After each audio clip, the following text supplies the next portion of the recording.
Hello दोस्तों, welcome है, स्वागत है आप सभी का फिर से एक बार हमारे इस यूट्यूब चैनल पर जिसका नाम है सीजी कंप्यूटर्स। और यहाँ पर लगातार जारी है सीजी हिस्ट्री की क्लासेस। और आज का क्लास जो रहेगा बेस्ड वो काकतीय वंश पर रहेगा, काकतीय डायनेस्टी पर रहेगा, जिसका थर्ड पार्ट 3 लेके आए हैं। ठीक है, चलिए स्टार्ट करते हैं आज की क्लासेस।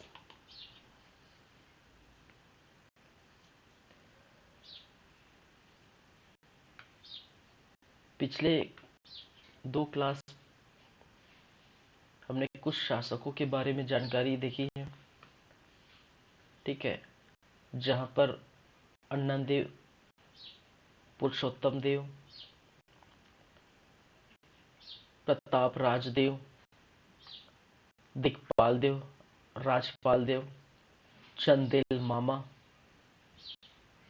ठीक है, दलपत देव, अजमेर सिंह, दरिया देव, महिपाल देव, ठीक है, इनके बारे में हमने बात की थी। ठीक है, और मैंने कहा था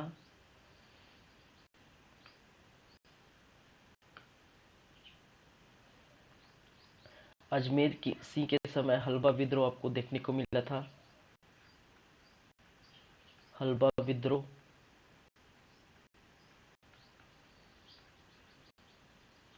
1774 टू 1779। फिर दरिया देव आते हैं, और दरिया देव के समय भी हमने कोटपाड़ की संधि देखी थी। ठीक है, कोटपाड़ की जो है संधि की बात हम कर चुके हैं। 1778 के आसपास यहाँ पर देखने को मिला था। फिर आज जो बात करने वाले हैं, ठीक है, वो महिपाल देव के संदर्भ में, और उसी के समय एक विद्रोह हुआ था जिसको कहा जाता है परल कोट विद्रोह। ठीक है, क्या है? परल कोट विद्रोह।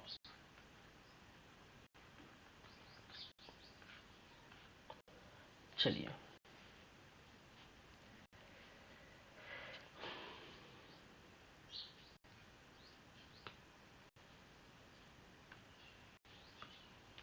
तो देखिए, हम बात कर रहे थे किसकी? महिपाल देव की।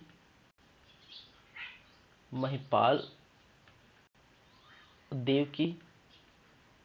और महिपाल देव के अंतर्गत हमने देखे थे ये 1800 से लेकर 1842 ईस्वी के पास ये शासन किए थे, शासन की गद्दी पर बैठे थे।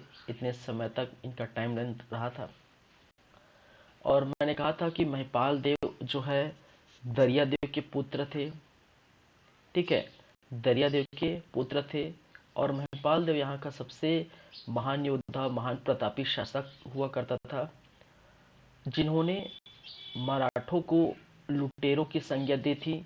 मराठों के सामने झुके नहीं थे। ठीक है, मराठों की अधीनता स्वीकार नहीं किए थे। और बाद में हमने देखे कि महिपाल देव ये सब टैक्स पे नहीं करते थे, उनकी अधीनता स्वीकार नहीं करते थे।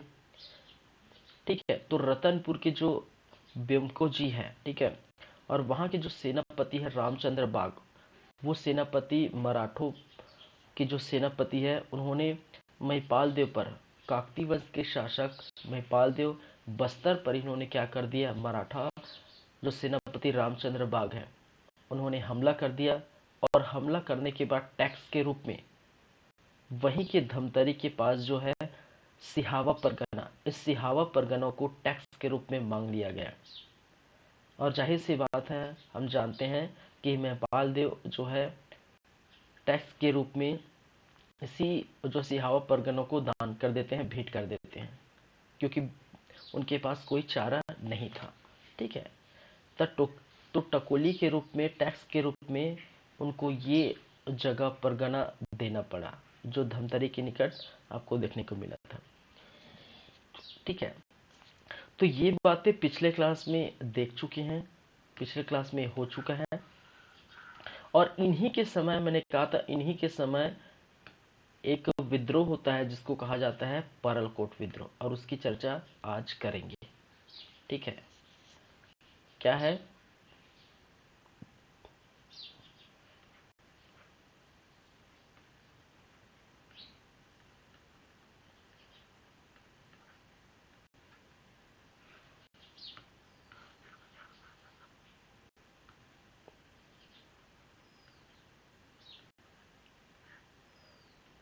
परल कोट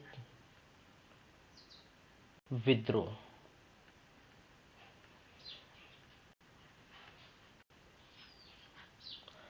और ये हुआ था 1825 ईस्वी के पास। ठीक है, परल कोट विद्रोह आपको देखने को मिला था 1825 ईस्वी में। और इस परल कोट विद्रोह में कुछ बातें हैं जिसके अंतर्गत हम बात करेंगे। इस समय जो शासक थे उनका नाम था महिपाल देव। और महिपाल देव के समय ही ये विद्रोह हुआ था, देखने को मिला था। बात करें कि ये जो परलकोट विद्रोह है, इस परलकोट विद्रोह का स्थान या किस जगह पर हुआ था, तो ये है कांकेर का स्थान। ठीक है, कहां पर? कांकेर। और कांकेर में जो है पंखाचूर,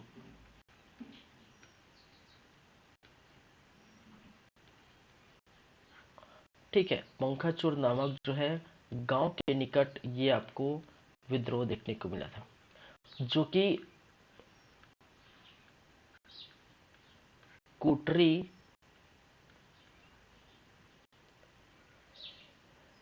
हिमगा कुदरा नदियों के संगम पर ये बसा है। ठीक है, नेक्स्ट है नेतृत्वकर्ता। इस परलकोट विद्रोह का नेतृत्वकर्ता किसने किया था? तो वो है गेंद सिंह। ठीक है, कौन है? गेंद सिंह। गेंद सिंह जो परलकोट, एक प्रकार का परलकोट जमींदार था। परलकोट जो है जमींदार,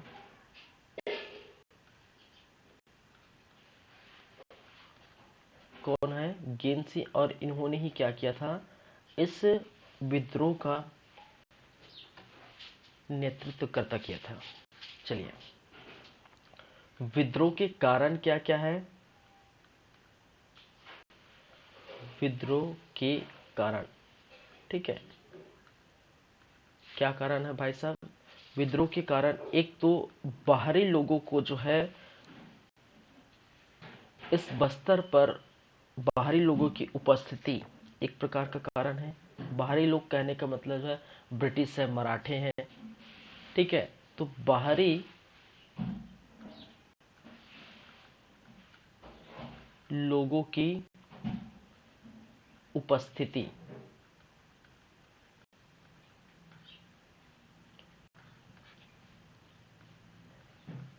चलिए, दूसरा कारण, सबसे बड़ा कारण, लगातार हो रहे शोषण, मराठों एवं अंग्रेजों का शोषण लगातार आपको देखने को मिल रहा था। अंग्रेजों का शोषण इस बस्तर में आपको देखने को मिला था, जिसके कारण से ये विद्रोह सामने आई, ये विद्रोह हुआ। चलिए, और कहा जाता है कि परलकोट के स्थान पर, पंखाचूर परलकोट के स्थान पर जो टैक्स लिए जाते थे उस टैक्स में वृद्धि कर दी गई थी। ठीक है, परलकोट के टैक्स में, ठीक है, टकोली के रूप में टैक्स लिए जाते थे, तो टैक्स में क्या कर दी गई थी? टैक्स में वृद्धि कर दी गई थी। ठीक है, तो इतने सारे कारण हैं कि बाहरी लोगों की उपस्थिति, मराठों अंग्रेजों का जो है शोषण नीति लगातार बढ़ रही थी इस बस्तर क्षेत्र में। और इसी क्षेत्र में परलकोट के स्थान पर जो टैक्स लिए जाते थे उसी टैक्स की वृद्धि भी कर दी गई थी। ठीक है, ये क्या है? विद्रोह के कारण। बात करें विद्रोह का उद्देश्य, विद्रोह का उद्देश्य साफ देखने को मिलता है। विद्रोह का उद्देश्य कि इतने सारे कारण हैं, इसी कारण को हम क्या करना है, ठीक है, इसी कारण को हमें जड़ से उखाड़ना है। एक प्रकार से ऐसी कारण नहीं होने देना है, ठीक है। तो एक प्रकार से यहाँ पर जो अबुझमाड़ है बस्तर में, अबुझमाड़ की जो शोषण हो रहे हैं उसको क्या करना है, मुक्त करना है और जो है स्वतंत्र करना है। जाहिर सी बात है, शोषण को मुक्त, एक प्रकार से शोषण से मुक्त, शोषण से मुक्त, ठीक है। विभिन्न प्रकार के शोषण, जैसे मैंने बताया कि कर में वृद्धि की जाती है, ठीक है। बस्तर के जो है जनजीवन पर इनका जो है हस्तक्षेप देखने को मिलता है। इन्हीं सभी शोषणों को, ठीक है, इन्हीं सभी शोषण से मुक्त होना है इस विद्रोह का उद्देश्य। चलिए, कभी कभी ये पूछा जाता है इस विद्रोह का प्रतीक चिन्ह क्या है, ठीक है। प्रतीक चिन्ह, प्रतीक चिन्ह तो याद रखिए, धावड़ा वृक्ष की टहनी,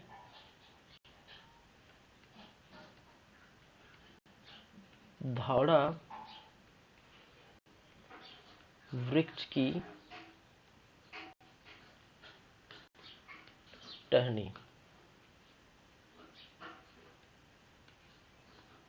ठीक है। प्रतीक चिन्ह क्या है, धावड़ा वृक्ष की टहनी। चलिए, कुछ इंपॉर्टेंट और जो है समय याद रखिएगी। एक तो है 24 दिसंबर 1824,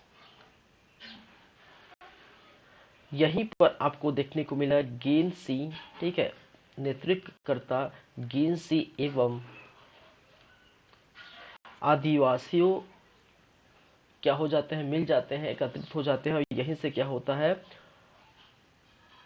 विद्रोह स्टार्ट हो जाता है। गिनसी एवं आदिवासी का विद्रोह,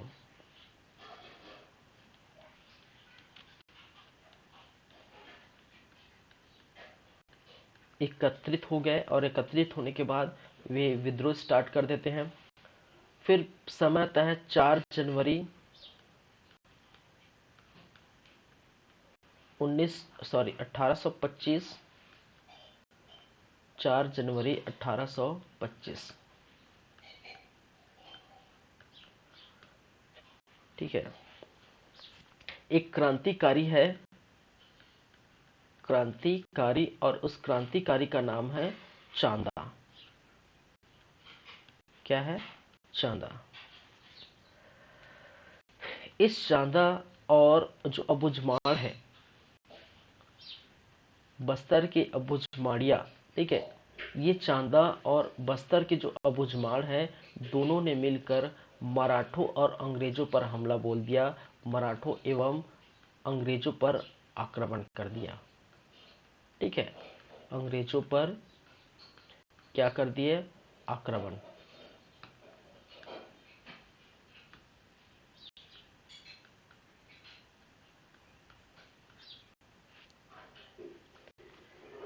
चलिए, समय था 10 जनवरी 1825, ठीक है।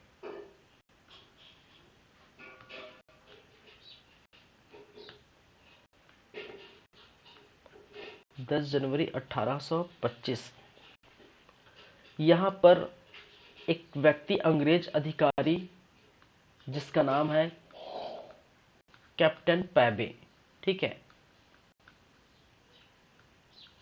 कैप्टन पैबे। और इस कैप्टन पैबे को भेजा गया था ये विद्रोह को शांत करने के लिए, इस विद्रोह को कुचलने के लिए, ठीक है। तो कैप्टन पेबे जो है बखूबी, ठीक है, अपने रोल में फिट हुए और कैप्टन पेबे ने इस विद्रोह को क्या कर दिया, ठीक है, विद्रोह कुचल दिए, विद्रोह कुचल दिए। एवं यहीं पर जो गेन सिंह है, नेतृत्व करता इस विद्रोह का, गेन सिंह को गिरफ्तार, या गेन सिंह का गिरफ्तारी यहां पर देखने को मिला है, ठीक है।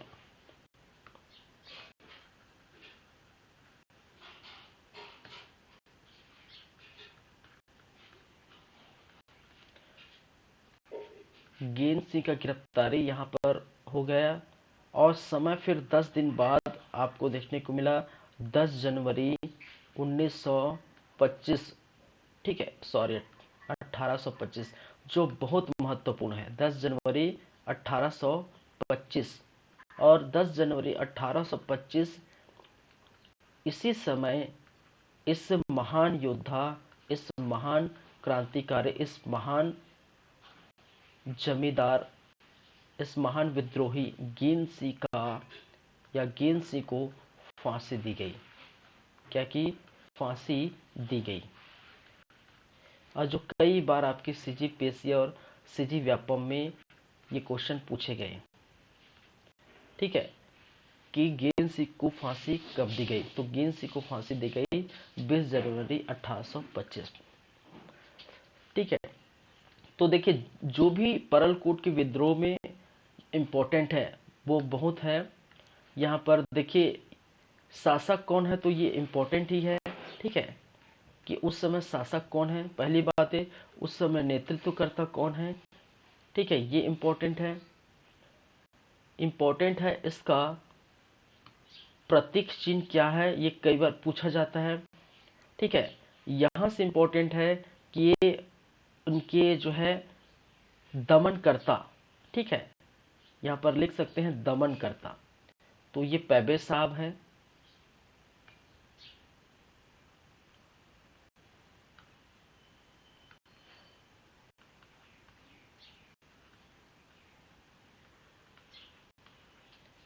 ठीक है, इस विद्रोह का दमनकर्ता कौन है भाई? कैप्टन पैबे, कैप्टन पैबे।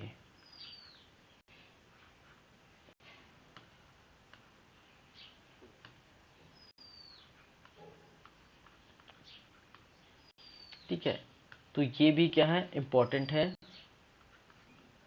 और उसके बाद जो फांसी दी गई थी, किस जो है समय फांसी दी गई थी, ठीक है। तो यहाँ पर आप देख पाएंगे शासक कौन है, ये बहुत इंपॉर्टेंट है। पहली बात इस विद्रोह का, ठीक है, ये भी इंपॉर्टेंट है कि ये विद्रोह किस समय हुआ था, ठीक है। कई बार ये क्वेश्चन भी पूछा जाता है, ठीक है। तो जो मैं स्टार मार्क लगाया हूँ, ठीक है, कम से कम जो है वो आपको याद होनी चाहिए, ठीक है। क्योंकि कब हुआ था, शासक कौन था, महिपाल देव, नेतृत्वकर्ता कौन है, गेन सिंह, दमनकर्ता कौन है, कैप्टन पैबे, मिस्टर पैबे, ठीक है। तो ये चार यहाँ से हो गए, ठीक है। इसका प्रतीक चिन्ह क्या है, ठीक है, इसका प्रतीक चिन्ह क्या है, तो यहाँ पर ये भी देख सकते हैं। फिर कब गेन सिंह को फांसी दी गई, तो ये आप देख सकते हैं 20 जनवरी 1825। तो यहाँ पर आप देख पाएंगे कि जो 5 पॉइंट है, ठीक है, इस परलकोट विद्रोह का बहुत ही इंपॉर्टेंट है, ठीक है। तो ये चीजें आप याद रखिए। चलिए नेक्स्ट चलेंगे, नेक्स्ट बात करेंगे इनके बाद जो शासक बनते हैं, ठीक है, इनके बाद जो शासक बनते हैं उनका क्या नाम है, वो है आपके जो है भूपाल देव, ठीक है, और उसके बाद भैरम देव। चलिए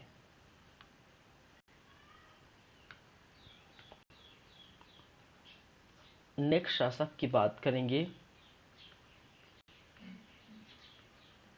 भूपाल देव। और भूपाल देव 1842 से लेकर 53 ईस्वी तक ये इस गद्दी पर बैठे रहे। किस गद्दी पर भाई? काकती वंश की गद्दी पर, बस्तर की गद्दी पर ये बैठे रहे। चलिए बात करें तो फिर से हम नाम लेना चाहेंगे महिपाल देव की, ठीक है। फिर से बात करेंगे किसकी? महिपाल देव से जुड़ी बातें, महिपाल देव। और इस महिपाल देव के दो पुत्र थे। एक पुत्र जिसका नाम था, अभी जिसकी बातें करेंगे वो है भूपाल देव, और दूसरा जिसको कहा जाता है दल गंजन सिंह, दल गंजन सिंह। और भूपाल देव का भी एक पुत्र है और उस पुत्र का नाम है, क्या है, भैरम देव। भैरम देव। और ये इनके पुत्र हैं, कितने, 2 पुत्र। किनके भाई, महिपाल देव। चलिए, कहा जाता है कि जो दलगंजन सिंह है, ठीक है, दलगंजन सिंह है, ये क्या था, एक प्रकार का सौतेला बेटा, ठीक है, सौतेला बेटा। ऐसा कहा जाता है कि महिपाल देव के 2 पुत्र थे, एक भूपाल देव और दूसरा दलगंजन सिंह। जो दलगंजन सिंह क्या था, एक सौतेला बेटा था, ठीक है। और महिपाल देव की जो शासन की गद्दी पर जो शासक बना, ठीक है, जो शासक बना वो शासक जाहिर सी बात है भूपाल देव बनेगा, ठीक है। और जब भूपाल देव शासक बना तो इस दलगंजन सिंह को जो तारापुर का क्षेत्र है, ठीक है, बस्तर में तारापुर का क्षेत्र है, उसको तारापुर का जो है परगने का अधिकारी बनाया गया था। परगने का अधिकारी।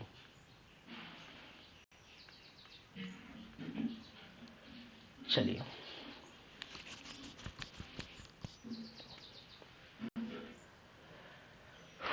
चलिए बात करेंगे क्या कहानी हुई थी, ठीक है। अब देखिए, इनके समय जो है आपको एक विद्रोह देखने को मिला था जिसको कहा जाता है तारापुर का विद्रोह, ठीक है, हम बातें करेंगे लेकिन थोड़ा समझ लेते हैं। महिपाल देव के पुत्र भूपाल देव, महिपाल देव के बाद, ठीक है, जो शासक बनेंगे वो बनेगा भूपाल देव। भूपाल देव जो है कहा जाता है एक प्रकार का क्रूर शासक था, ठीक है। और वो जो है एक प्रकार की जो है मराठों और अंग्रेजों की, ठीक है, अंग्रेजों से झुक जाते थे, ठीक है। उनका एक प्रकार से बोल सकते वर्चस्व अंग्रेजों और मराठों का देखने को मिला था इनके समय, ठीक है, एक प्रकार की अधीनता स्वीकार कर ली थी।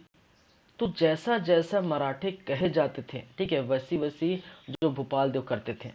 लेकिन जब बात आती है दलगंजन सिंह की, उनकी जो है सौतेले भाई की बात आती है दलगंजन सिंह की, तो दलगंजन सिंह के बारे में कहा जाता है कि वो इस जो आदिवासी क्षेत्र है, बस्तर के आदिवासी क्षेत्र में प्रिय थे, ठीक है, क्योंकि एक प्रकार का जो है भोपाल देव से बेटर जो है दलगंजन सिंह थे, ठीक है, क्योंकि वो एक प्रकार के सदाचार विचार, ठीक है, पराक्रमा, ठीक है, तो इस प्रकार के जो है योद्धा शासक थे।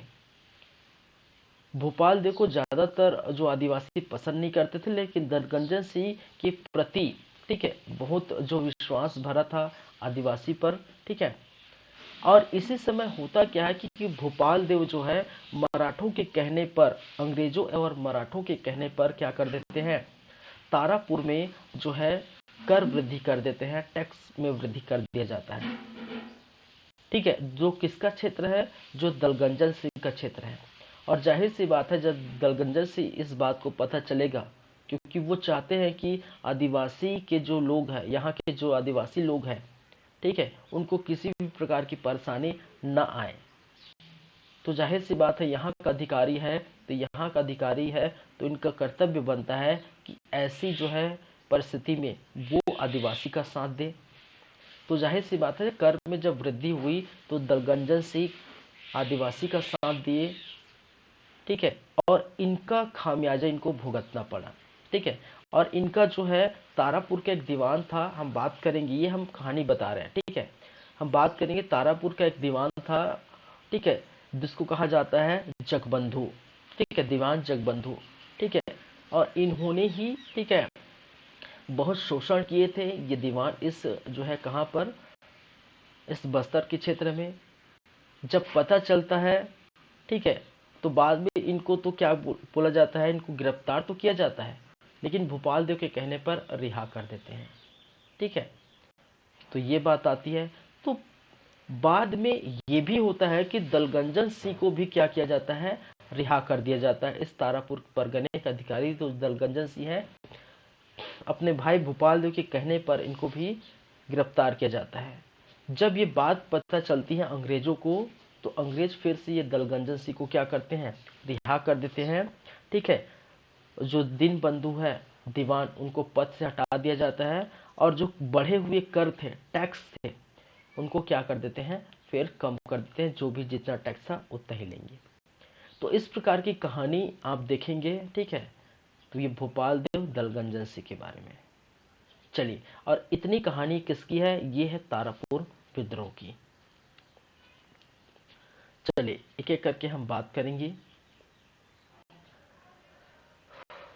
चलिए, शासक था, ठीक है, किसका, बस्तर का शासक बना था। बस्तर का शासक ये था कौन, भोपाल देव। इनके पुत्र के बारे में हम बात इनके बाद जो बनेगा वो भैरम देव बनेगा, लेकिन इनके बारे में और जो है बाद में बात करेंगे। ठीक है, चलिए तो चलते हैं सीधा, हम बात करेंगे तारापुर परगने में के अंतर्गत तारापुर विद्रोह।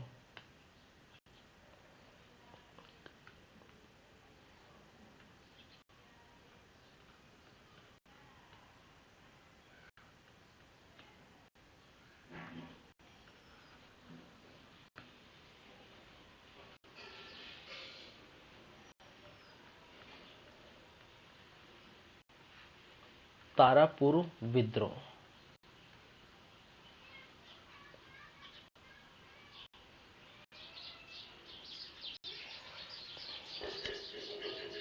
चलिए जो तारापुर विद्रोह है, ठीक है, उसको, हाँ, एक और काम करिए, ये तारापुर विद्रोह का टाइमलाइन लिख लीजिए, कब हुआ था।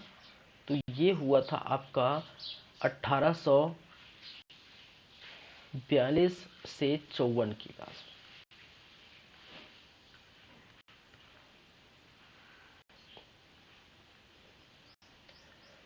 ठीक है, और इनकी क्या कहानी रही है वो हम देखेंगे, जो मैंने बताया। ठीक है, बस उनको क्या करना है, आपको लिखना है। तो शासक कौन है भाई साहब, जो शासक बना बैठा है वो तो जाहिर सी बात है उनका जो है पुत्र भूपाल देव। ठीक है, किनके समय, भूपाल देव। ठीक है, महिपाल देव का पुत्र भूपाल देव शासक बना बैठा था। स्थान क्या है, स्थान जो है तारापुर, और जो तारापुर है, ठीक है, वो आपको कहाँ देखने को मिलता है, बस्तर पर। ठीक है, बस्तर के जो है तारापुर है, यहीं पर इनको क्या किया गया था, किनको भाई, जो है अधिकारी नियुक्त किए थे, नेतृत्वकर्ता। और नेतृत्वकर्ता कौन है, इनके भाई हैं, और इनके भाई कौन है, भोपाल देव का भाई दल गंजन सिंह, दल गंजन सिंह।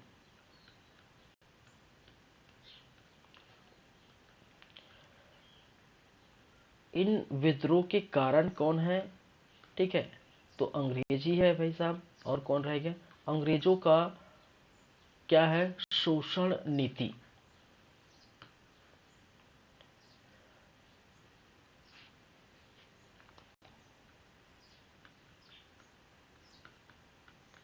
अंग्रेजों का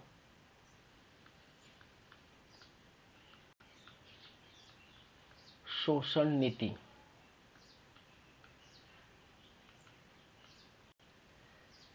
और इस विद्रोह का उद्देश्य क्या है, ठीक है, कि एक तो दीवान बंधु, दीवान क्या है, जगबंधु, जगबंधु, ठीक है, इनको क्या करना है, पद से हटाना, पद से हटाना है, पहली बातें। दूसरी बात ये है कि भाई साहब, जो कहने पर, मराठों और अंग्रेजों के कहने पर जो भोपाल देव ने कर में वृद्धि की है, ठीक है, वो हम मानेंगे नहीं। ठीक है, तो कर की वृद्धि या कर वृद्धि को क्या करना है, वापस ले, वापस ले, ये इनकी मांगे है, या ये इनका बोल सकते हैं उद्देश्य है। कि दीवान जगबंधु ठीक है, बहुत समय से आदिवासियों का शोषण कर रहे हैं।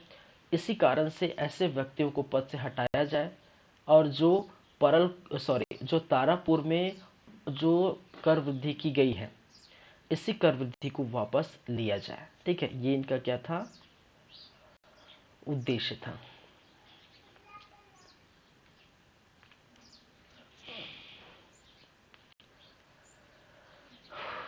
चलिए समझेंगे थोड़ा।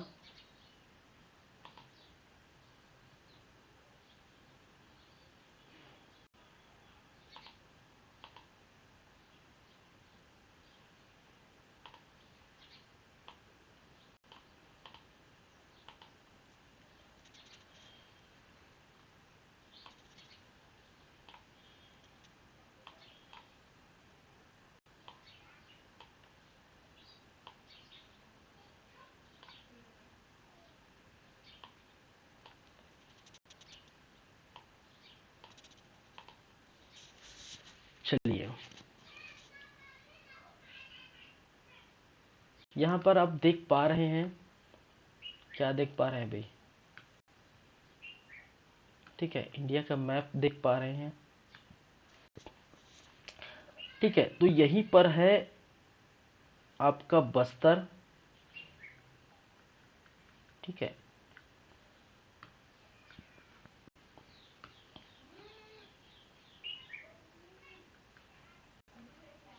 ये है आपका बस्तर। ठीक है, और यहाँ का जो शासक है वो है भोपाल देव।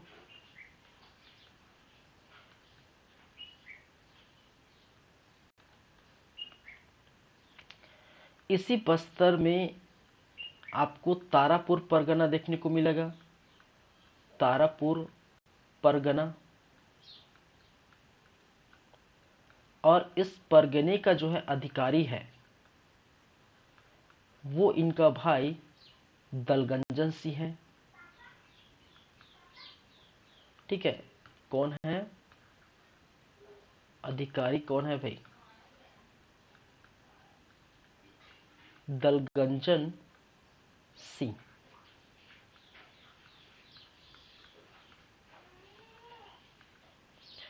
नागपुर के क्षेत्र में विस्तृत है आपके मराठा। ठीक है, कहां पर? महाराष्ट्र,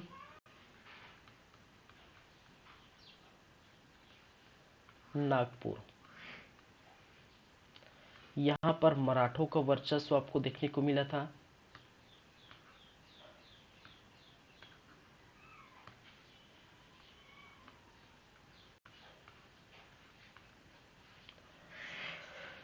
चलिए, और इसी तारापुर परगने में जो है आप एक दीवान देखेंगे, और उस दीवान का नाम है, वो है आपका दिन बंधु, सॉरी जग बंधु। दीवान कौन है? जग बंधु। चलिए स्टार्ट करें। ठीक है, तो बस्तर शासक जो है भोपाल देव तारापुर के इस परगने पर जो है क्या करते हैं, कर में वृद्धि कर देते हैं। ठीक है, इसी परगने पर जो है इन्हीं के द्वारा क्या किया जाता है, कर में वृद्धि। ठीक है, कर में वृद्धि कर देते हैं, कर में बढ़ोतरी कर देते हैं। ठीक है, और इसकी खबर जब दलगंजन सिंह को मिलती है तो ये तो कर में वृद्धि पहली पॉइंट हो गई। ठीक है, दूसरी बात ये दीवान जो है जगबंधु का लगातार शोषण जारी था। ठीक है, लगातार शोषण जारी था, ये दूसरा पॉइंट है। ठीक है, और इसी दोनों को हम क्या करना है, खत्म करना है। ठीक है, जो तारापुर में दोनों चीजें घटित हो रही थी, तो तारापुर का दीवान था वो जगबंधु शोषण कर रहे थे लगातार, और तारापुर में ही भोपाल देव द्वारा कर्म वृद्धि कर दी थी। ठीक है, अब इनका सामना दलगंजन सिंह और इनके साथ जो है आदिवासी को करना है। ठीक है, तो जाहिर सी बात है। ठीक है, ऐसी स्थिति में क्या होता है कि जब खबर मिलती है, ठीक है, जब खबर मिलती है किसके बारे में भाई? ठीक है, तो दीवान चाहते हैं, ठीक है, दीवान चाहते हैं कि वो ऐसे शोषण को लगातार जारी रखे, ठीक है। इसी कारण से जो है जगबंधु जो है क्या करते हैं, नागपुर जाते हैं और नागपुर जाकर मराठा जो है शासक, ठीक है, के पास जाते हैं। यहाँ पर इस दमन को, जो दमन स्टार्ट हो गया है, कौन सा दमन, तारापुर जो विद्रोह स्टार्ट हो गया है, इसी तारापुर विद्रोह को कुचलने की सलाह देने के लिए, कुचलने की सलाह देने के लिए कहा जाते हैं, ठीक है, महाराष्ट्र नागपुर मराठों के पास जो ये संदेश भेजते हैं कि भाई साहब, ये लगातार बस्तर में विद्रोह बढ़ रहे हैं, दलगंजन सिंह का विद्रोह बढ़ रहा है, तो आप कुछ करिए, ठीक है। तो इस प्रकार से, और बाद में जब कहा जाता है, ठीक है, बाद में जब मराठों द्वारा भोपाल देव को कहा जाता है, ये कहा जाता है कि इस विद्रोह को रोकिए, ठीक है। तो बाद में इसी दलगंजन सिंह को क्या किया जाता है, इसी दलगंजन सिंह को जो है बाद में जो है गिरफ्तार किया जाता है, ठीक है, क्या है, गिरफ्तार किया जाता है। एक तरफ जब बात आती है, ठीक है, गिरफ्तार कर देते हैं, ठीक है, और साथ में पहले गिरफ्तार किए जाते हैं इनको भी, किनको भी, जब बाद में शोषण नीति की पता चलती है। और ये कब होगा, जब क्या होगा, अंग्रेज आएंगे, ठीक है, अंग्रेज सभी जगह है, ठीक है। अब बात करते हैं, जब अंग्रेज आएंगे तो अंग्रेजों द्वारा क्या की जाती है, ठीक है, इसे शोषण कर रहे जगबंधु की खबर जब पता चलती है अंग्रेजों को, तो इनको भी गिरफ्तार की जाती है, ये अंग्रेज द्वारा, ठीक है, अंग्रेज द्वारा इनको भी गिरफ्तार की जाती है, ठीक है। और दलगंज सिंह भोपाल देव द्वारा जो है गिरफ्तार करा दिए जाते हैं।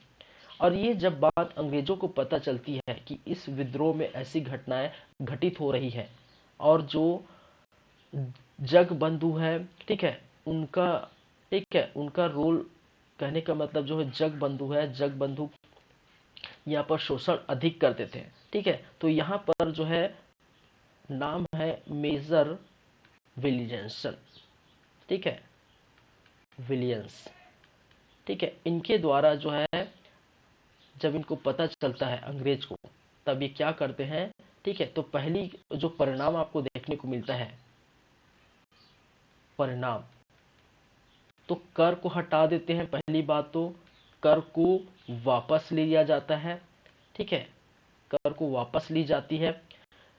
फिर दीनबंधु को गिरफ्तार, सॉरी, जगबंधु, ठीक है, दूसरी बात, जगबंधु को गिरफ्तार, गिरफ्तार, और तीसरी बात, जो गिरफ्तार किए दलगंजन सिंह को रिहा, दलगंजन सिंह को रिहा, ठीक है। आपको समझने वाली बात यही है, बस याद करने वाली बात जो है यही है, और कुछ नहीं है। क्वेश्चन पूछेगा तो इनमें से ही पूछेगा, ठीक है। यहाँ के शासक कौन है, पहली बात है, दूसरा नेतृत्वकर्ता कौन है, ठीक है, और तीसरी बात जो है, ठीक है, वो आपको पूछेगा कि यहाँ के जो है दमनकर्ता कौन है, तो आप जानते हैं मेजर विलियंस, ठीक है। तो ये सारी बातें हैं जो किससे संबंधित है, तारापुर विद्रोह से, ठीक है। 2 मिनट वेट करिए।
चलिए, तो ये हो गया आपका जो है तारापुर विद्रोह।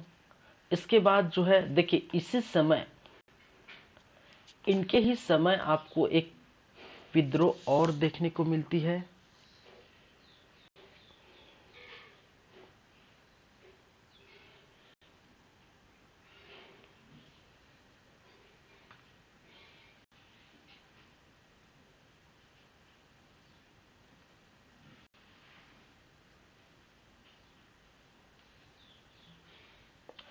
चलिए, और वो विद्रोह क्या है? मेरिया विद्रोह। ठीक है,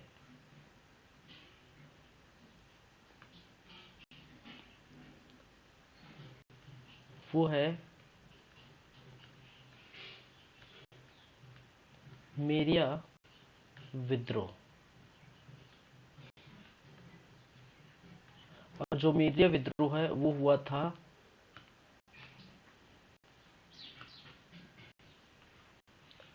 1842 से लेकर 63 ईस्वी तक।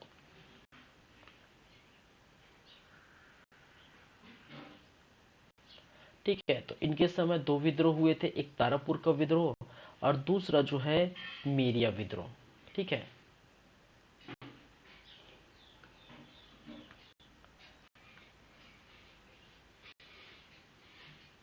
चलिए,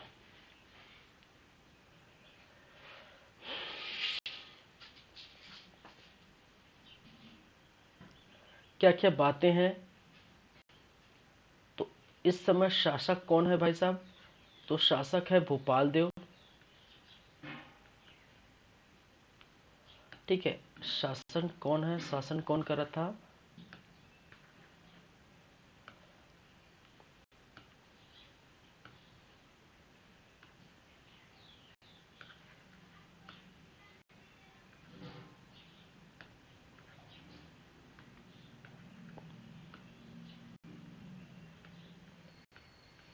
भोपाल देव। चलिए, दूसरी बात, स्थान। तो स्थान क्या है? दंतेवाड़ा। किस स्थान पर यह मेरिया विद्रोह हुआ था? दंतेवाड़ा पर।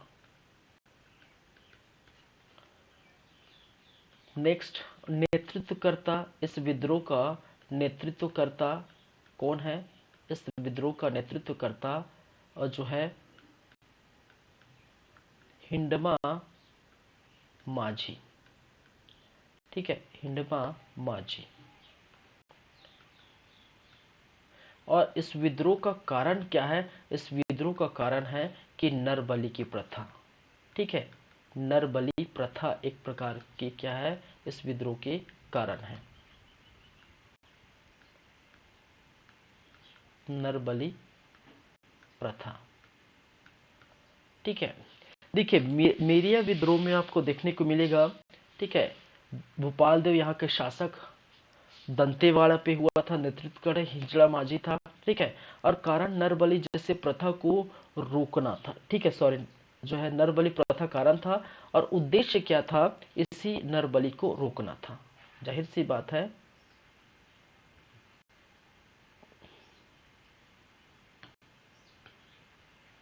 चलिए, अब देखिए, ये उद्देश्य किसका है भाई? ये उद्देश्य इस हिजड़ा माझी का नहीं है। नरबलि प्रथा को रोकने का उद्देश्य मराठों और अंग्रेजों का था। ठीक है, देखिए होता क्या था कि दंतेश्वरी मंदिर जो दंतेवाड़ा में आपको देखने को मिलती है, ठीक है, संखनी डंगनी के जो है संगम पर ये दंतेश्वरी मंदिर। और इसी दंतेश्वरी मंदिर में ये पता चलता है कि लगातार कई वर्षों से नर बलि दिए जा रहे हैं। ठीक है, माटी देव की पूजा की जाती है। ठीक है, उस समय जो है माटी देव की पूजा की जाती है और ऐसे संस्कार के समय नर बलि की जो है नर बलि दी जाती थी। और इनका खबर जो है अंग्रेजों को जब मिला, ठीक है, मराठों को जब मिला, तो अपने तरीके से वो अंग्रेज अधिकारी को भेजने लगे। मराठा वहां पर कई सैनिक तैनात कर दी गई। ठीक है, और इसी के चलते ये जो नेतृत्व करता है हिजड़ा माझी, ठीक है, हिंडमा माझी, ठीक है, हिंडमा माझी कि जो इस नेतृत्वकर्ता के कारण आपको देखने को मिले कि दोनों के बीच जो है अंग्रेज अधिकारी, मराठों और इनके बीच जो है झड़प हो जाते हैं। ठीक है, और झड़प हो जाते हैं और बाद में जो है, ठीक है, कहा जाता है कि नर बलि प्रथा को रोकने के लिए कई जो है अधिकारी उस दंतेश्वरी मंदिर, ठीक है, वहाँ जो है संघनी डंगनी के स्थान पर स्थित दंतेश्वरी मंदिर जहाँ पर नर बलि दी जाती थी, वहाँ पर कई सैनिक वहाँ पर तैनात किए गए थे। ठीक है, और ये विद्रोह चला था 42 से लेकर 63 तक। ठीक है, तो यही क्या है इसके कारण के अंतर्गत देखने को मिलता है।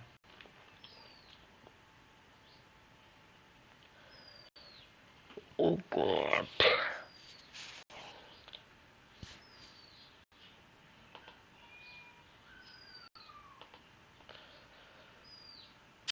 दिक्कत हो गया यार। दिक्कत ये है कि लाइट फिर से ऑफ हो गया और बैटरी भी नहीं है। कुछ समय के लिए लाइट आया था, क्या करे।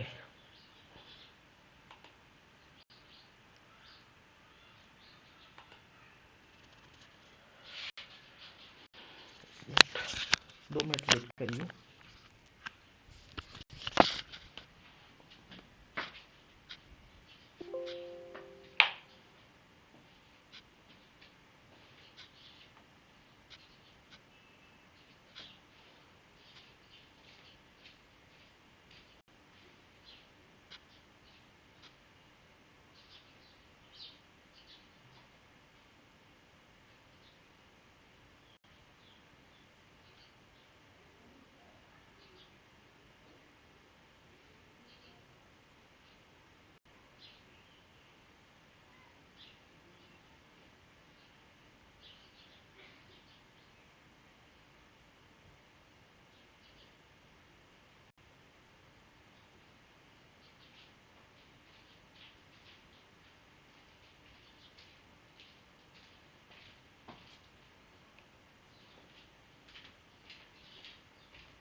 चलिए ठीक है, वो थोड़ा सप्लाई का दिक्कत था। ठीक है, चलिए हम कहाँ थे भाई साहब कि मेरे विद्रोह देख रहे थे, और मेरे विद्रोह का शासक भूपाल देव, स्थान दंतेवाड़ा। ठीक है, नेतृत्व करता है हिडमा माझी, कारण नरबली प्रथा। चलिए, एक चीज यहाँ पर देखने को मिलती है,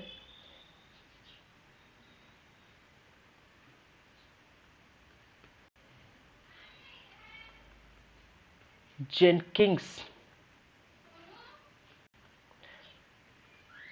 ब्लंट, ठीक है, इग्नू, ये तीन ऐसे जो है अंग्रेज अधिकारी है। ठीक है, इस अंग्रेज अधिकारी के बारे में ये कहा जाता है, ठीक है, कि इन्होंने, ठीक है, दंतेवाड़ा की, इन्होंने बस्तर की यात्रा की। ठीक है, क्या की? इन्होंने बस्तर दंतेवाड़ा की यात्रा की, बस्तर दंतेवाड़ा की यात्रा की। और इस यात्रा के दौरान इन्होंने पाया, इस यात्रा पर इन्होंने पाया कि इस दंतेवाड़ा पर क्या देखने को मिलता है। इस दंतेवाड़ा में, ठीक है, दंतेश्वरी मंदिर है। क्या है? दंतेश्वरी मंदिर। और इसी दंतेश्वरी मंदिर में यहाँ पर नर बलि देखने को मिला था। ठीक है, मैंने क्या कहा कि जेटकिंग, फ्लन और जो है एग्नू नामक जो है तीन अंग्रेज अधिकारियों ने अपनी अपनी राय दी है, और सबका राय यही मानना है, सबका यही मानना है कि भाई साहब बस्तर पे हमने जो है यात्रा की, और यात्रा वृत्तांत इन्होंने सुनाए, यात्रा जो है विवरण बताए, और इन्होंने पाया कि दंतेश्वरी मंदिर है, ठीक है, दंतेवाड़ा पर, और यहीं पर नर बलि दी जाती थी, इनका प्रचलन था। ठीक है, तो ये एक प्रमाण आपको यहाँ पर देखने को मिलता है। ठीक है, दूसरी बात आती है एक ना,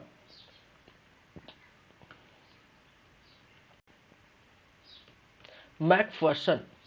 ठीक है, मैकफर्सन नामक एक अंग्रेज अधिकारी, इनका भी यही कहना है।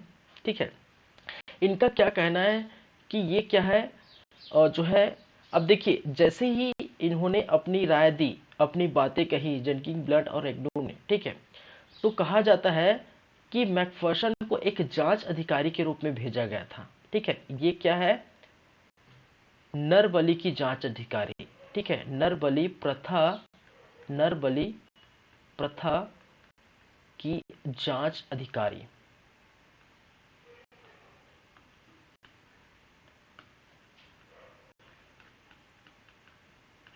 अधिकारी। ठीक है, नर बलि प्रथा की जांच अधिकारी के रूप में इनको क्या किया गया था? भेजा गया था। ठीक है, और ये जांच जो अधिकारी है, इन्होंने क्या पाया? इन्होंने पाया कि जो है माटी देव, ठीक है, माटी देव की यहाँ की क्या होती थी? पूजा होती थी, और लगातार इस माटी देव की पूजा के समय जो है नर बलि की प्रथा थी, नर बलि की प्रथा थी, नर बलि दी जाती थी। इन्होंने पाया, इस जांच अधिकारी ने पाया कि माटी देव की पूजा की जाती थी। ठीक है, और यही बलि को क्या किया जाता है? इसी जो है बलि को क्या कहते हैं? कहा जाता है कि इसी बलि को मेरिया के नाम से जाना जाता है। ठीक है, इसी बलि को किस नाम से जाना जाता है? मेरिया के नाम से जाना जाता है। ठीक है, चलिए, तो जांच अधिकारी ने भी पाया यही बात, और किसने पाया? ये जस्किंग, ब्लंट और एग्न्यू ने भी यही पाया। तो जो चीजें है, ठीक है, वो चीजों का पूरा प्रॉपर जो है क्या देखने को मिला है। ठीक है, तो सभी ने ये नर बलि की प्रथा की जो जांच की मैक्सन ने, तो ये भी पाया, ठीक है, कि ये चीजें सही हैं। चलिए, पहली बात ये कहा जाता है कि जो ब्रिटिश सरकार, अब ब्रिटिश सरकार जो है रोल में देखने को मिलेगा। ठीक है, ब्रिटिश सरकार क्या करेगा? ब्रिटिश सरकार क्या करेगा भाई साहब? वो करेगा, आदेश देगा। ठीक है, किसको आदेश देगा? राजा को। राजा कौन है उस समय? भूपाल देव। ठीक है, तो भूपाल देव को आदेश दिया, भूपाल देव को आदेश दिया, ठीक है, और क्या आदेश दिया कि हो रहे नर बलि को रोके, नर बलि जैसी प्रथा, नर बलि प्रथा को रोके, प्रथा को रोके, ठीक है, पहली बात है। दूसरी बात है, ब्रिटिश सरकार की तरफ से ये पक्ष देखने को मिलता है, वही मराठा सरकार, सॉरी, मराठों की तरफ से मराठों का जो है पक्ष देखने को मिलता है, ठीक है। और मराठों ने क्या कहा, नरबलि प्रथा रोकने के लिए, ठीक है, नरबलि प्रथा रोकने हेतु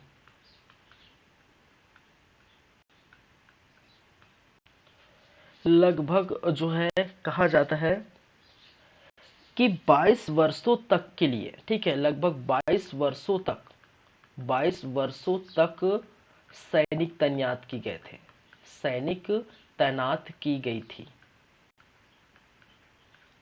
की गई, ठीक है। तो इस प्रकार से आप देख सकते हैं, और इसी को हम कहते हैं मेरिया विद्रोह, ठीक है।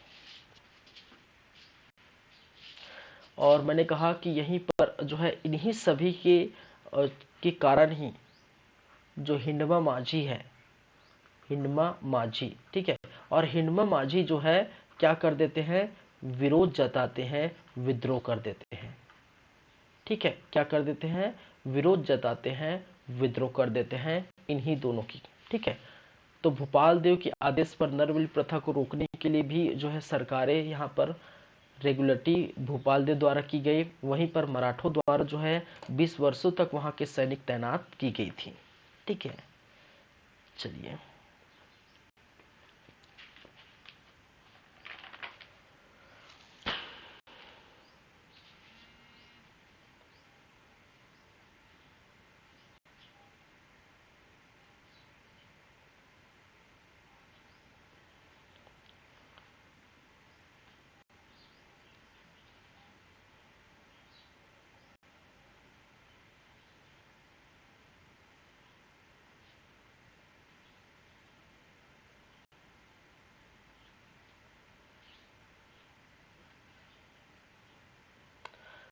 चलिए नेक्स्ट बात करेंगे। इनके बाद देखिए, इनके बाद जो आएंगे शासक वो भैरम देव आएंगे, लेकिन उसके पहले आप देख पाएंगे, ठीक है, उसके पहले आपको देखने को मिलेगा, क्या देखने को मिलेगा कि ब्रिटिश जो सरकारें थी, ठीक है, अब यहां पर बस्तर पर ब्रिटिश राज होने लगा, ठीक है, बस्तर पर ब्रिटिश राज, ठीक है, क्या है, ब्रिटिश राज। और ब्रिटिश राज जो है 1854 से लेकर 1947 जब तक देश आजाद नहीं हुआ था, ठीक है, तब तक बस्तर क्या पूरे भारत में ब्रिटिश राज आपको देखने को मिलता है, ठीक है। और ये सबसे बड़ा कारण बना क्या, डलहौजी की हड़प नीति, ठीक है, डलहौजी की हड़प नीति। और ये डलहौजी की हड़प नीति क्या है भाई साहब, ये डलहौजी की हड़प नीति क्या है, ये 1854 में देखने को मिला है। चलो, ये कारण ये है कि डलहौजी, ठीक है, जब यहाँ पर आए, ठीक है, डलहौजी यहाँ के जो भी क्या बोल सकते गवर्नर थे, तो उस समय उन्होंने एक नीति अपनाई थी जिसको कहा जाता है हड़प नीति।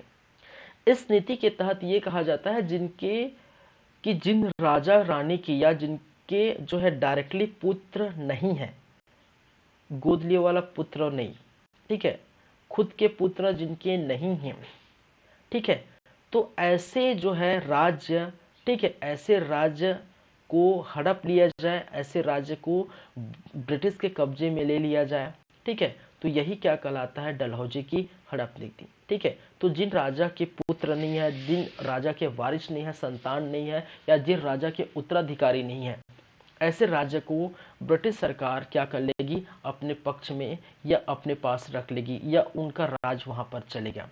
ठीक है,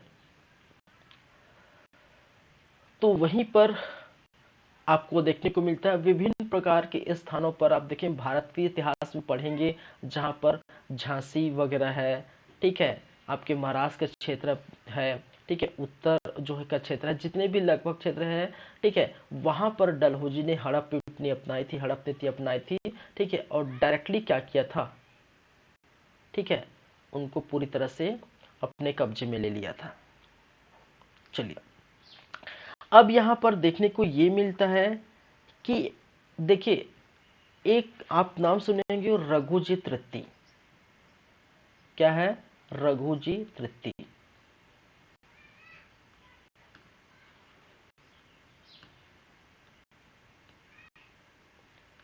रघुजी तृतीय।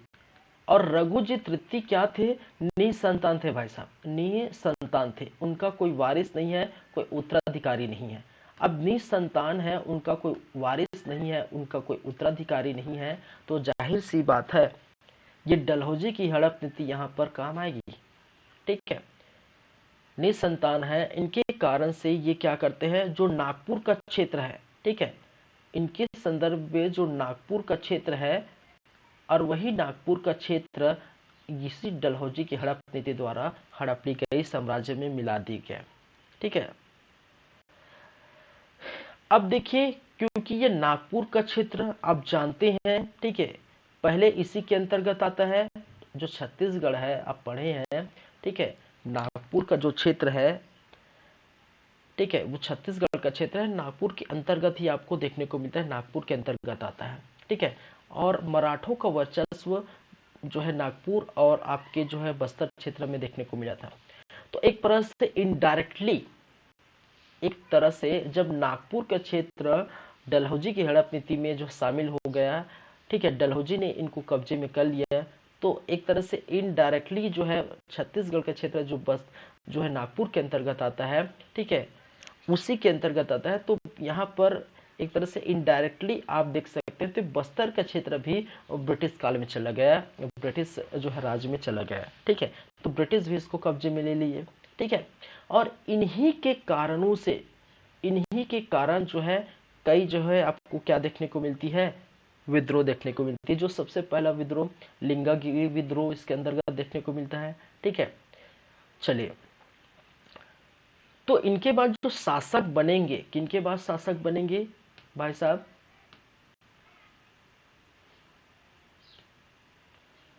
ठीक है, भोपाल देव के बाद जो शासक बनेगा, तो वो कौन बनेगा, वो उनका पुत्र बनेगा। उनका पुत्र कौन है? भोपाल देव का पुत्र वो है भैरम देव।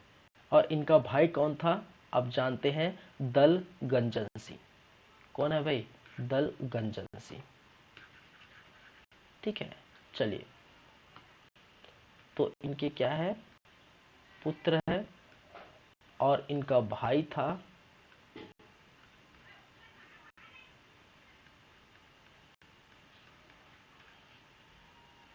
ठीक है, और इनका पिता था, कौन है भाई? जाहिर सी बात है महिपाल देव। ठीक है, चलिए, तो देखिए धीरे धीरे हम बढ़ रहे हैं, भोपाल देव भी हो गए, और अब बात करेंगे भैरम देव। ठीक है, किसकी चर्चा करेंगे? भैरम देव।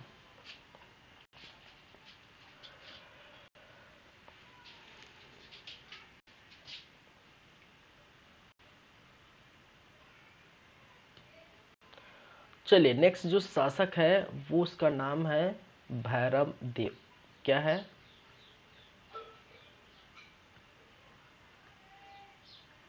और भैरम देव का जो शासन काल है 1853, ठीक है, से लेकर 91 ईस्वी तक ये रहे हैं।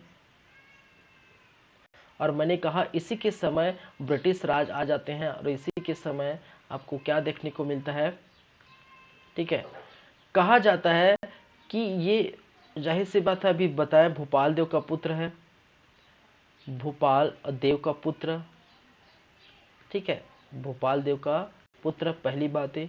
दूसरी बात ये है कि ब्रिटिश का प्रत्यक्ष नियंत्रण यहाँ पर देखने को मिला है। इस समय ब्रिटिश का, ठीक है, ब्रिटिश का प्रत्यक्ष नियंत्रण, ठीक है, प्रत्यक्ष नियंत्रण। क्यों?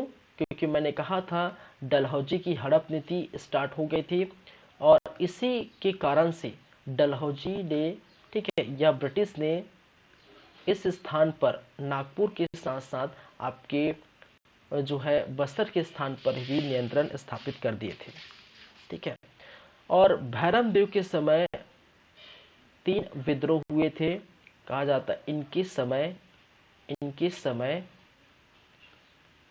3 विद्रोह देखने को मिला था। 3 विद्रोह हुए थे। ठीक है, इनके समय क्या थे? 3 विद्रोह आपको देखने को मिला था।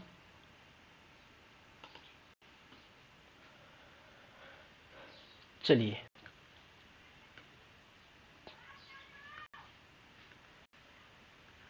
एक विद्रोह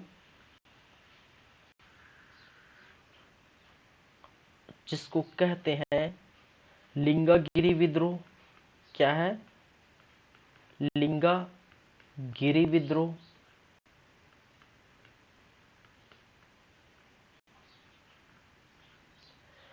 जो कि 1856 में ही देखने को मिला था। दूसरी बात है, कोई विद्रोह इन्हीं के समय देखने को मिला था। कोई विद्रोह, और कोई विद्रोह जो है 1859 1859 ईस्वी में। ठीक है, और थर्ड या तीसरा विद्रोह जिसको बोलते हैं मुरिया विद्रोह। क्या बोला जाता है? मुरिया विद्रोह। ठीक है, पहले देखिए वो मेरिया था, ये मुरिया है। याद रखिए 1876 1876। ठीक है, 56 59 और 76। ठीक है, तो भाई साहब याद रखिए पिछला जो हम देखे थे ये जो है मेरिया विद्रोह है, और अभी देख जो रहे हैं वो क्या है, देखेंगे वो मुरिया विद्रोह है। तो इनके शासनकाल में आपको ये 3 विद्रोह सामने आते हैं, 3 विद्रोह देखने को मिलता है।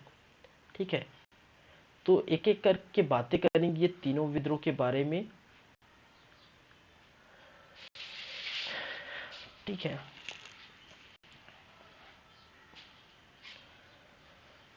चलिए।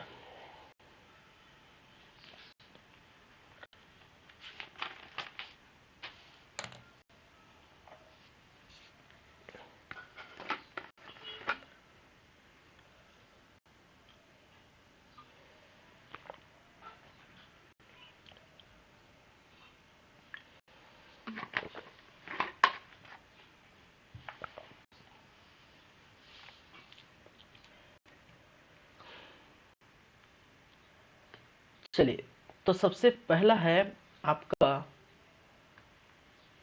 वो है कोई विद्रोह, सॉरी, लिंगागिरी विद्रोह। क्या है?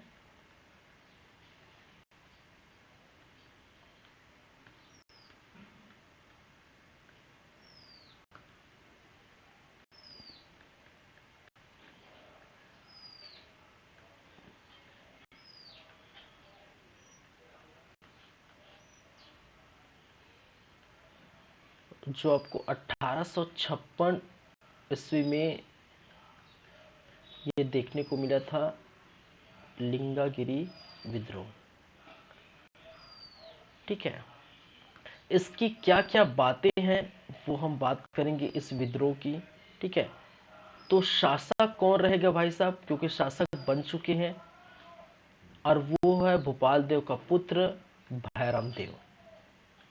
ठीक है, कौन है शासक? वो है भैरम देव।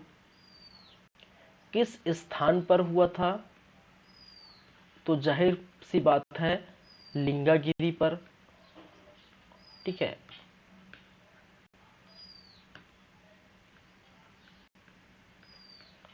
लिंगागिरी पर। और लिंगागिरी कहाँ पर है? वो है आपके बीजापुर में। ठीक है, कहाँ पर? बीजापुर में। और बीजापुर के स्थान पर आपको देखने को मिलेगा लिंगागिरी। तीसरी बात, इनके नेतृत्वकर्ता के बारे में याद रखिए। और नेतृत्वकर्ता कौन है? ध्रुवा राम माड़िया।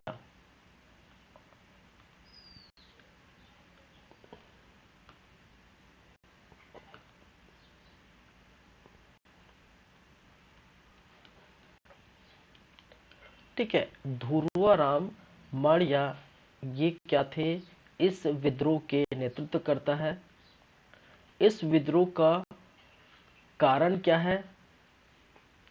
कि बस्तर को, ठीक है, बस्तर को अंग्रेजी जो है साम्राज्य पर शामिल करने के कारण, ठीक है, बस्तर को अंग्रेजी साम्राज्य में शामिल करने के कारण, शामिल करने के कारण, ठीक है, इसी कारण से इनका क्या किया? विद्रोह देखने को मिला। ठीक है, कारण एवं उद्देश्य की बात की जाए, कारण एवं उद्देश्य की बात की जाए, ठीक है, बस्तर को अंग्रेजी साम्राज्य में शामिल करने के कारण विरोध या विद्रोह।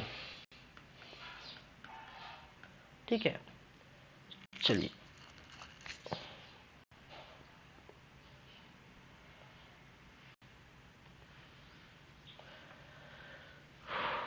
और साथ ही साथ आदिवासियों का शोषण यहाँ आपको देखने को मिलता है। दूसरा कारण और उद्देश्य आदिवासियों का शोषण, आदिवासी, ठीक है, आदिवासियों का शोषण भी अंग्रेजों के अंतर्गत देखने को मिला था।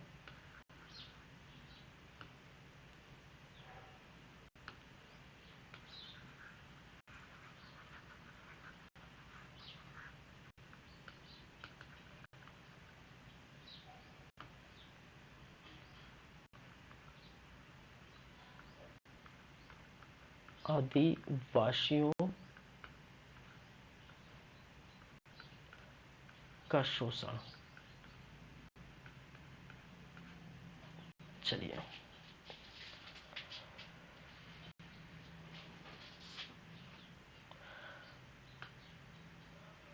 अब देखिए यहाँ पर बात करें, जो ध्रुवा राम है, ध्रुवा राम माड़िया, ठीक है, कहा जाता है कि ध्रुवा राम माड़िया यहाँ के जो है भोपालपट्टनम के जो है जमींदार के अंतर्गत आते थे। ठीक है, भोपालपट्टनम के जमींदार के अंतर्गत एक थे तालुकदार। ठीक है,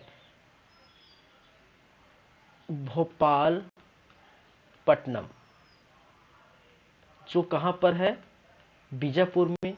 और भोपालपट्टनम जो है जमींदारी, जमींदारी, और भोपालपट्टनम की जमींदारी के अंतर्गत एक आते हैं जिसको कहा जाता है तालुकदारी। ठीक है, और इस तालुकदारी का तालुकदार, इस तालुकदारी का जो है तालुकदार,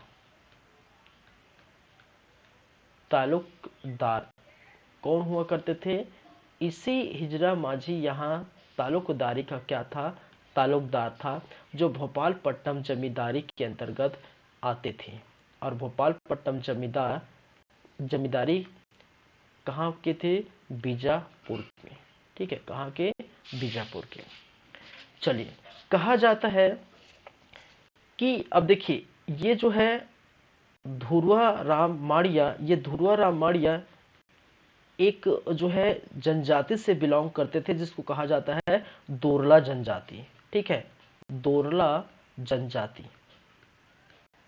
ठीक है, दोरला जनजाति। और दोरला जनजातियों को, ठीक है, दोरला जनजाति को एकत्रित करके, एकत्रित कर, ठीक है, कहा जाता है कि 3 मार्च, ठीक है, 3 मार्च 1856 को, ठीक है, अंग्रेजों के खिलाफ ये युद्ध छेड़ देते हैं। अंग्रेजों के खिलाफ, ठीक है, बगावत, युद्ध, या बोल सकते हैं संघर्ष करते हैं, ठीक है।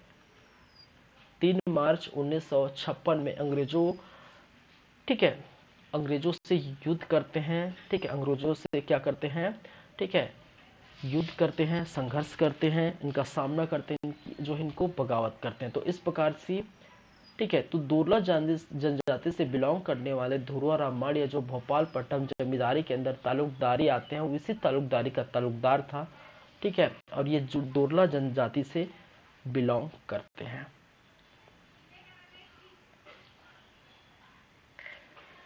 चलिए, इनके परिणाम आपको देखने को मिलता है।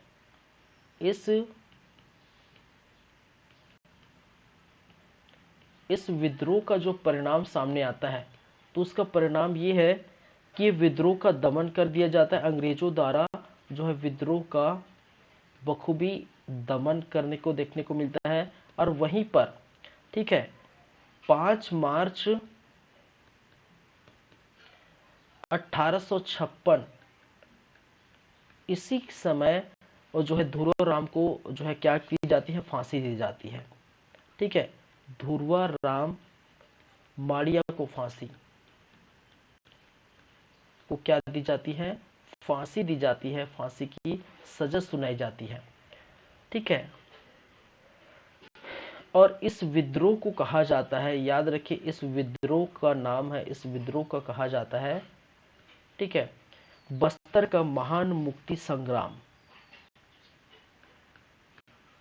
बस्तर का महान मुक्ति संग्राम,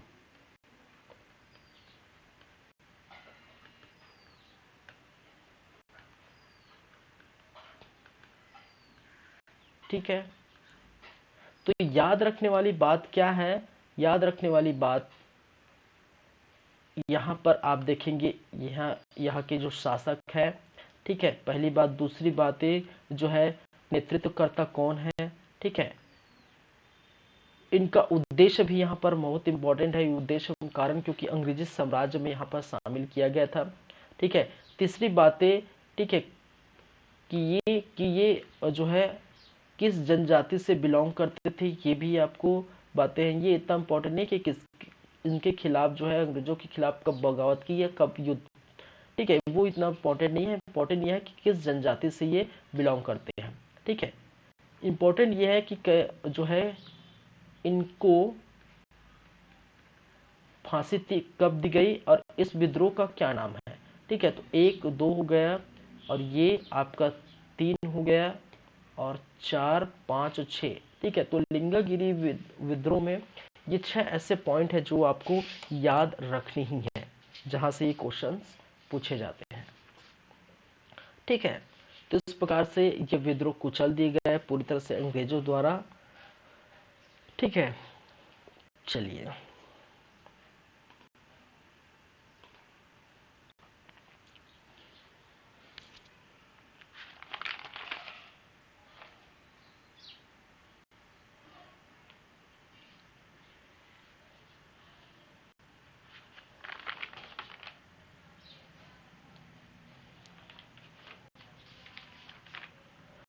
चलिए, इनके बाद जो बात करेंगे, ठीक है, इनके बाद जो चर्चा करेंगे, इनके जो बात करेंगे, कोई विद्रोह और मुरिया विद्रोह, ठीक है। कोई विद्रोह और मुरिया विद्रोह जो है, ठीक है, आपको ये बता दूं, कोई विद्रोह का कहने का मतलब, कोई विद्रोह का जो उद्देश्य है, ठीक है, उनका उद्देश्य है कि जो पेड़ों की कटाई को जो है प्रॉपरली रोकना है, ठीक है। कोई विद्रोह, ठीक है, एक पेड़ के पीछे एक सर, ठीक है, एक पेड़ के पीछे एक सर। ठीक है, तो यहाँ पर आपको जो है कोई विद्रोह देखने को मिलेगा 1859 में। फिर आपको देखने को मिलेगा मुरिया विद्रोह। ठीक है, और यहाँ पर जो है ब्रिटिश की शोषण नीति के खिलाफ यहाँ पर क्या की गई थी, बगावत की गई थी। इनकी प्रॉपर कारणों की चर्चा करेंगे, कोई विद्रोह का डिटेल में, मुरिया विद्रोह का थोड़ा बड़ा है। ठीक है, दोनों विद्रोह देखने में मुझे आधा घंटे से ऊपर लग जाएगा। ठीक है, और कुछ बातें रहेगी फिर लाल कालीन सिंह, रुद्र प्रताप देव। ठीक है, इनके बाद जो है जो बच गए शासक, ठीक है, रुद्र प्रताप देव, फिर आएंगे प्रफुल्ल कुमारी देवी, फिर प्रवीण चंद्र भंसदेव। तो इसके बाद तो लगभग ये बोल सकता हूँ कि ये 2 क्लास, ठीक है, और लगेगा 1-2 क्लास मान के चलिए। ठीक है, 1 से 2 क्लास, उसके बाद जो है ये हो जाएगा ख़त्म। और जैसे ही ये ख़त्म हो जाएगा फिर मराठा काल या मराठा शासन हम देखेंगे। ठीक है, तो मोटा मोटी आप धर लीजिए 2 क्लास है। ठीक है, और 2 क्लास के बाद हम जो है मराठा काल, फिर उसके बाद जैसे मराठा काल हो जाए फिर अंग्रेजों का जो काल स्टार्ट हो जाएगा, अंग्रेजों का समय स्टार्ट हो जाएगा। तो इसी प्रकार हमारा क्लास लगातार जारी रहेगा। सीजी कंप्यूटर्स इस यूट्यूब चैनल पर लगातार क्लास जारी रहेगा। ठीक है, तो सीजीपीएससी प्री तक, ठीक है, सीजीपीएससी प्री के पहले आपका ये प्रॉपर ये हो जाएगा।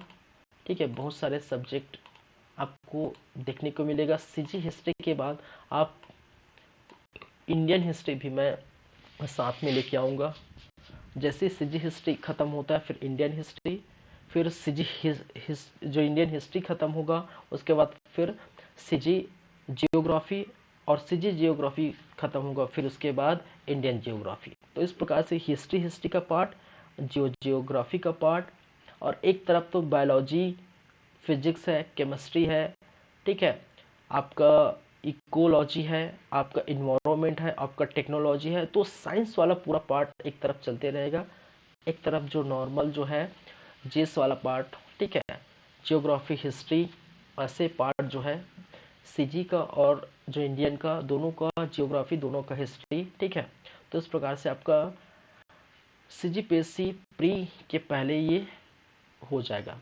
ठीक है, चलिए, तो इसी के साथ हम चलते हैं आज की कहानी। आज का जो है टॉपिक, जो काकती वंश का पार्ट 3 था, वो यहीं पर आज खत्म करते हैं। नेक्स्ट जो है, ठीक है, कल की क्लास में काकती वंश का पार्ट 4 लेके आएंगे, और काकती वंश के पार्ट 4 में, ठीक है, जो बच गए वो वहाँ से कंटिन्यू करेंगे, और हो सके तो कंप्लीट करने की कोशिश करेंगे। ठीक है, चलिए, तब तक के लिए थैंक यू। सब खैर, अच्छे से पढ़िए।